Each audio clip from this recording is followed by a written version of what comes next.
Morning. You know what I want for my birthday?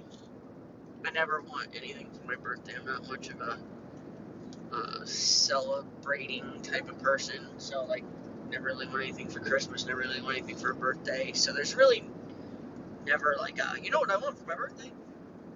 I want to get my second wind at the end of the day. I want to get up in the morning, do what I have to do, go to work, do what I have to do, come home, do what I have to do, and then have the inspired desire to gather my things that I might need in order to do something with the horse, right? Just something with the horse. Like last night, I brought all my horses in, um, and did a little, little this, little of that with them, and really enjoyed that little split second time that I spent with them.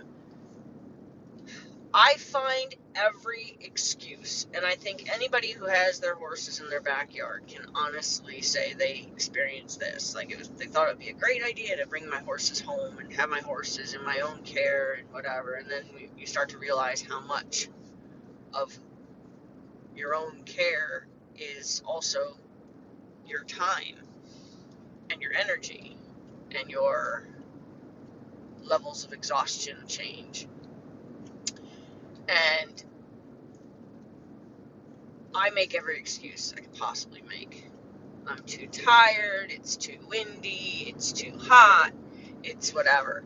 My most famous excuse used to be they waited all day to get turned out, like when my horses would be on night turning. They waited all day to get turned out. They're not going to want to come back in and do something with me like that, whatever.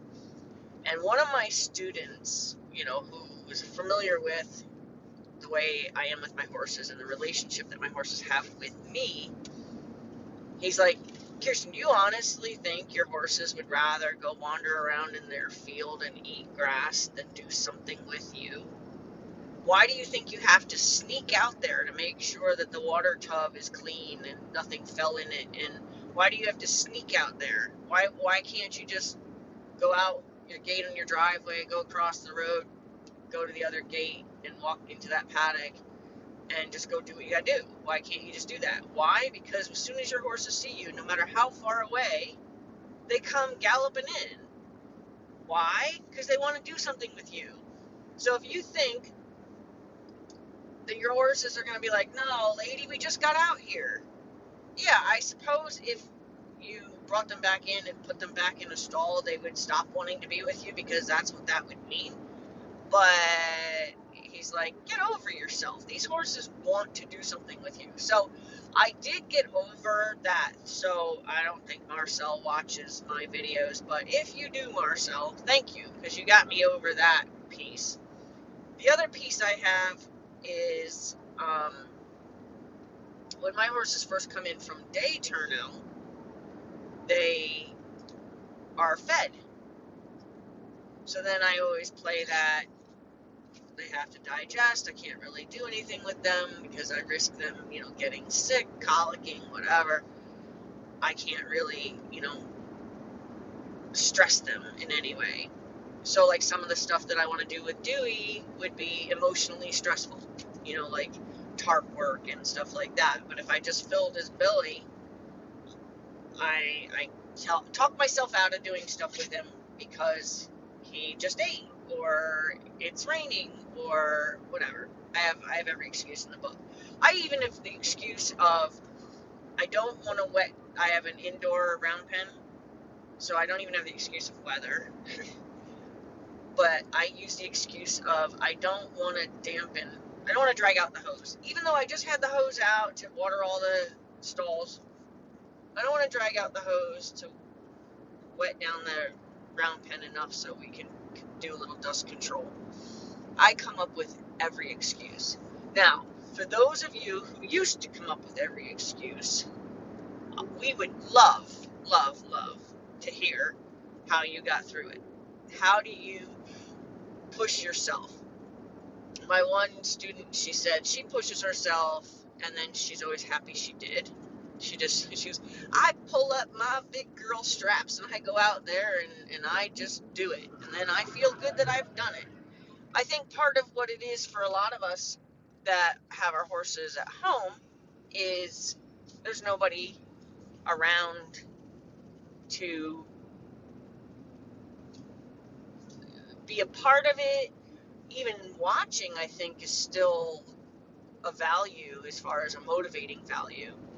So, but I don't want borders, so that kind of eliminates having just people by default.